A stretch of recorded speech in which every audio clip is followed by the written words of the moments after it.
What's up, y'all? It's your girl, Kymmy Cocoa. I am your host of Connecting the Dots on Innovative Black Station. And as you can see, GT's not here. He's ill.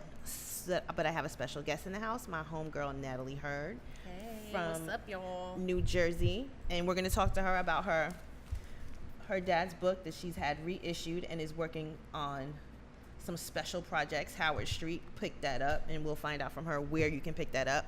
But we're going to get into a couple of things today. We're going to put you on game about immigration. We're going to get some facts and opinions about the N-word.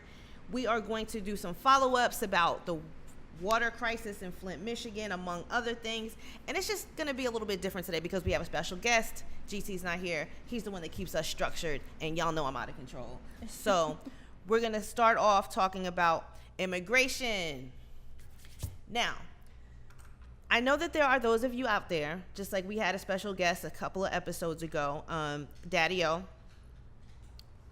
And Daddy-O had a view that, okay, immigration, why is it this big deal? We were all brought here and we still haven't gotten our rights as African Americans. And he has kind of just turned and said he's not really as concerned as everybody else is, because as you know, it's all over the place every day. Immigration, and the kids that are being separated, and everyone's heart just bleeds for the children and all that stuff. Well, your boy Trump is at it again. They just keep adding and adding and adding things that will get you deported. The latest thing in the immigration saga is that immigrants, a green card may longer just keep you here. So if you have your green card, you are still going to be subject to some of these new rules. So new guidelines implemented last week by the U.S. Citizenship and Immigration Services say immigrants who abuse any program related to the reception of public benefits will be summoned to appear before an immigration court. So if you have, say, welfare, food stamps, blah, blah, blah, and if you abuse them, you can get deported. And that is crazy. But, I mean, he is not making it easy for any of the immigrants, let alone immigrants coming from black and brown countries. He's also said some pretty racist things about Africans coming to this country, because there's a whole system and there's a whole process that you have to go through when you go through immigration. And there are certain countries that have to go through certain guidelines, certain countries that he wanted on the list of banned countries. He started off with Muslim countries. You guys remember all that stuff. Well, it's not getting any easier for the people that are immigrants trying to get into this country for whatever reason. Also, they added that being threatened by a gang or domestic violence is not a reason for you to be able to seek asylum in this country. So, with that being said, I need to understand, as immigrants, do you think that this is going to deter people from coming here? And the answer is no, because a lot of people are coming here because of, like they said, gang violence.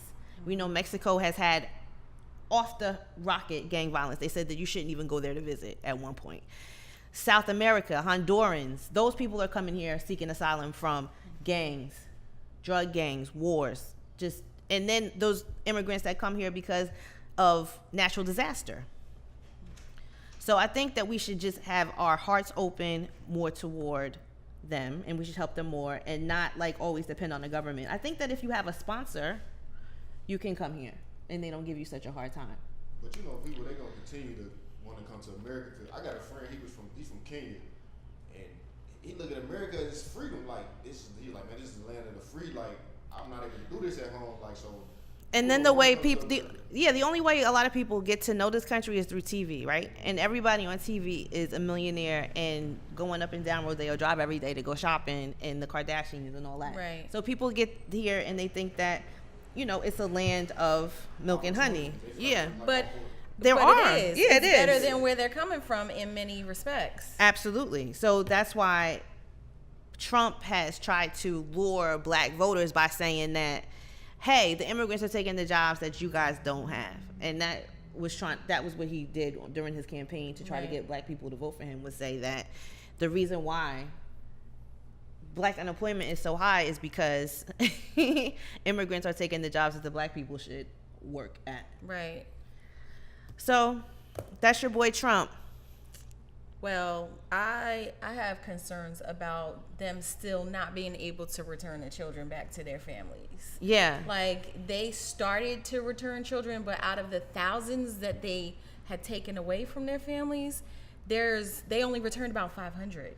That's another thing. The way the children got here Right. and the way that they're handled. Like under Trump, he's just like, okay, just take the kids because you're not allowed to detain. That's like one of the rules. But we know Trump doesn't go by the rules. Right. So one of the rules was you can't hold a child in detainment for more than like 20 days. But you can now, under his rule, hold the parent. Right.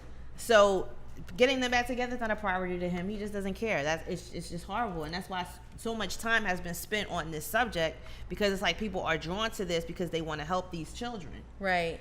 But could you imagine coming to a new country, you don't know anybody, and you're separated from your mom, your Yeah. dad, your siblings, like everybody is separated, and now who's taking care of the babies? Well, they are, but when they went to those little camps and they saw that those kids were in cages and stuff, they were like, okay, this is inhumane treatment and we can't do this anymore, and they went and took steps and measures to try Right. to get them back together.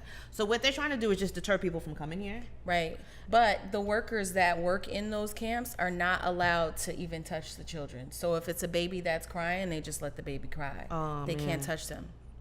They can't console them Oh, because they man. have a hands-off policy. Oh man, it's just gonna get to the point where,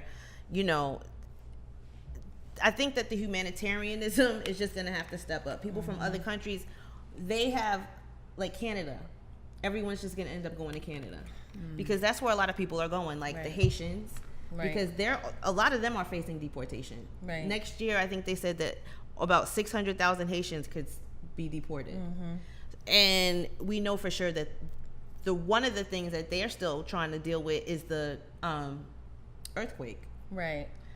and they have never been able to recover from that. So, yeah.